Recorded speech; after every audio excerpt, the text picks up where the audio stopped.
अखिलेश जी, इनसे जुड़ता हूँ मैं सर, बहुत गंभीर समस्या है और जो घटना हुई है दर्दनाक घटना है। यूपीएससी के स्टूडेंट जो तैयारी कर रहे थे, आखिरकार प्लानिंग और एनओसीज देने की जिम्मेदारी तो सभी अधिकारियों की है।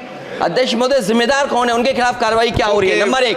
दूसरा, ये केवल एक विषय नहीं है इलीगल बिल्डिंग। हम तो यूपी से अध्यक्ष जी देख रहे हैं, जहां इलीगल बिल्डिंग बनती है वहां बुलडोजर चलता है। क्या ये सरकार बुलडोजर चलाएगी कि नहीं चलाएगी? अखिलेश जी, इनसे जुड़ता हूँ मैं सर, बहुत गंभीर समस्या है और जो घटना हुई है दर्दनाक घटना है। यूपीएससी के स्टूडेंट जो तैयारी कर रहे थे, आखिरकार प्लानिंग और एनओसीज देने की जिम्मेदारी तो सभी अधिकारियों की है। अध्यक्ष महोदय, जिम्मेदार कौन है, उनके खिलाफ कार्रवाई क्या हो रही है? नंबर एक।